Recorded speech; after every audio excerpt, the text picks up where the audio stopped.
ওদের দলের যে কটা মুসলমান এমএলএ জিতে আসবে, বিজেপি সরকারে আসবে, চ্যাংদোলা করে তুলে রাস্তায় ফেলবো।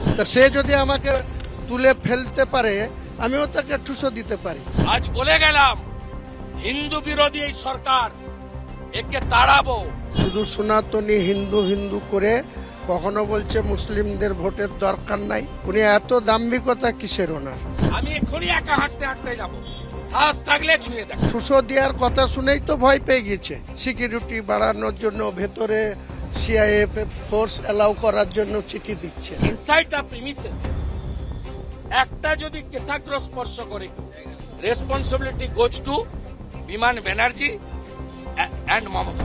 তার দম নাই, তা সে কথা বলে কেন? আমাদের ভয় যে বিরোধী দলনেতাকে বিধানসভার ভেতরে খুন করা হতে পারে। আমরা কি এখানে খুন করার জন্য আসি নাকি? সেও মেম্বার, আমরাও মেম্বার। হিন্দুদের জন্য এক শুভেন্দু শহীদ হলে কোটি শুভেন্দু জন্ম নেবে। শুভেন্দু এরকম কার্যকলাপ করলে কোন রাস্তা দিয়ে আসবে বলে দেবে, 10,000 মানুষ দেখবো তার কত শক্তি আছে। অবিলম্বে হুমায়ুন কবির, সিদ্দিকুল্লাহ চৌধুরীদের মতন বিধায়ক যারা বিধানসভায় আছেন, বিরোধী দলনেতাকে দেওয়া হুমকিকে প্রত্যাহার করতে হবে। তার ঠ্যাংটাকেও ভেঙে দেবে কেন, সেটাই ভেঙে যাবে। Every action has it same and equal reaction.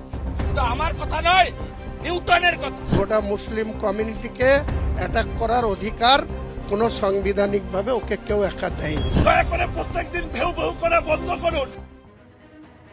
এদিকে নিজের অবস্থানে এখনো অনড় রয়েছেন হুমায়ুন কবির। তিনি ফের বলছেন 72 ঘন্টার মধ্যে ক্ষমা চাইতে হবে বিরোধী দলনেতাকে। ক্ষমা না চাইলেও কথাটা প্রত্যাহার করতে হবে। শুভেন্দু অধিকারীকে ফের হুঁশিয়ারি দিয়েছেন ভরতপুরের তৃণমূল বিধায়ক।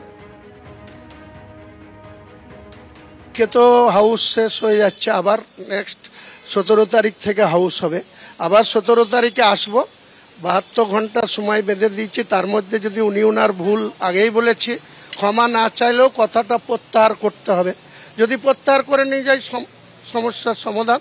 আর যদি উনি বলেন যে না আমি এতে অটুট থাকবো, আমিও কি করব, আমি তো বলেছি 72 ঘন্টার পরে উনি যদি ওই সিদ্ধান্তে অটুট থাকে, ওনার যে কোনো জায়গায় ওনাকে তা মোকাবেলা করতে হবে, ফেস করতে হবে। আর আমিও ওনার সঙ্গে সে বোঝাপড়া।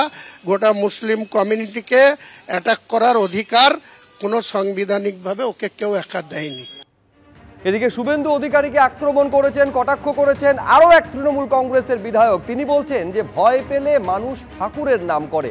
শুভেন্দু অধিকারী এখন ভয়ে আছেন, তাই মমতা বন্দ্যোপাধ্যায়কে স্মরণ করছেন বারবার। সুস্থ মানসিকতা নিয়ে কাজ করুন, এই বলে কটাক্ষ করছেন বীরবাহা হাঁসদা।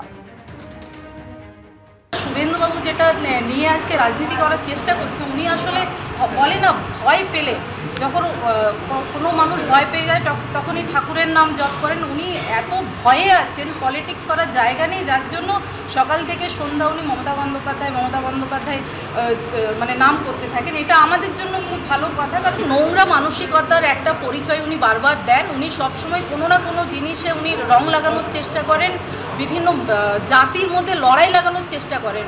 আর ওনার মধ্যে সেই ভয়টা কাজ করছে আমরা বুঝতে পারছি, এবং উনি সবসময় তাই মানে জাতির একটা বিভাজন তৈরি করার চেষ্টাই আছেন। আমরা কিন্তু পরিবেশ বাঁচানোর পক্ষে করেছি, নোটিশটা করেছি। আর ওনাকে বলবো যে একটু সুস্থ মানসিকতা নিয়ে একটু কাজ, যদি মানুষের জন্য কাজ সত্যি করতে চান তাহলে এগিয়ে আসুন।